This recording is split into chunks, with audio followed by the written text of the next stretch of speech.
Di masyarakat juga begitu. Kadang-kadang temen ditegur ngotot. Biarin aja, yang mabok gue, yang beli minuman gue mabok di rumah gue, kenapa lu pusing?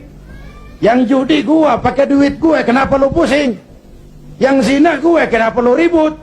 Iya, yang judi lo, yang mabok lo, yang zina lo, tapi judi, mabok, zina, maksiat, mas.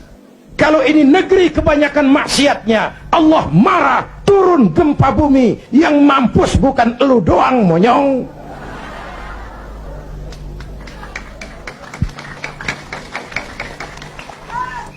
Jelas?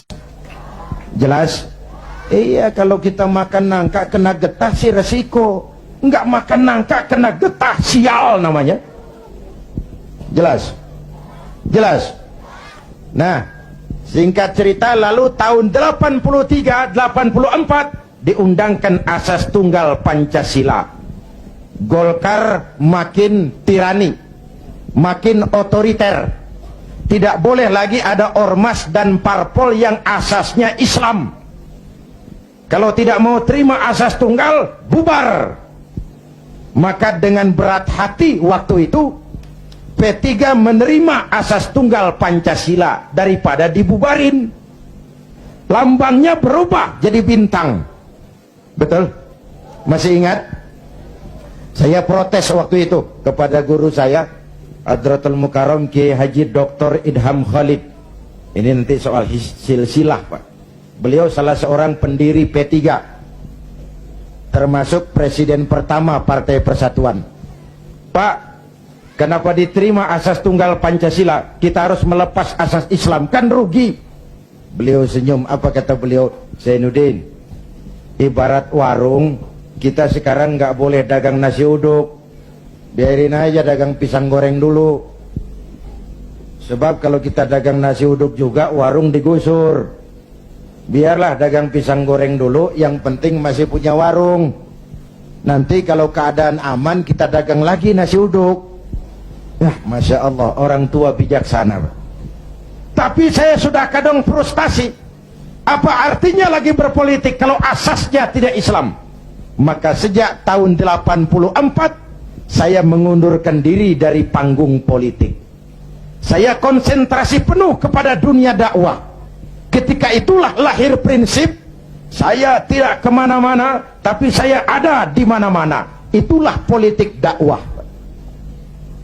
Itu politik dakwah. Kenapa? Waktu itu Golkar kejam, Pak. Tidak boleh ada bunga indah tumbuh di luar istana. Tidak boleh ada bunga indah tumbuh di luar istana. Maka saya harus ngatur strategi supaya saya bisa dakwah ke sana dan kemari.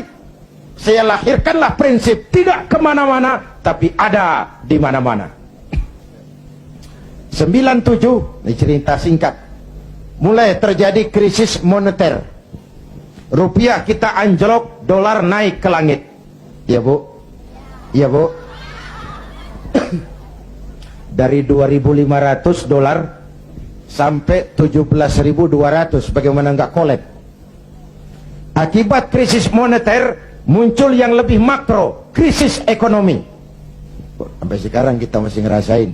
Ya Bu, perusahaan besar ambruk, konglomerat terpuruk, hutang numpuk, pejabat ngantuk, PHK di mana-mana, lapangan kerja sulit, pengangguran meningkat, kemiskinan naik, kriminal menjadi-jadi. Harga-harga kebutuhan tiap hari berlomba dan membumbung. Ini ibu-ibu di dapur kan ngerasain bener. Ya Bu, tadi udah ditanya tuh sama Ustadz kita, beras naik nggak?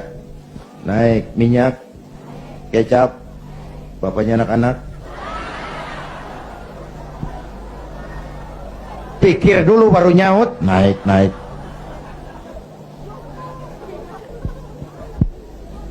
Biaya hidup makin tinggi, beban hidup makin berat. Masya Allah, di Jakarta Bang sekarang kencing aja gope. Bener, kencing gope. Teman saya ngasih duit ribuan, gak ada kembaliannya, disuruh kencing lagi. Orang udah tiris bagaimana ngeluarinnya. La haula wa la quwata illa billah.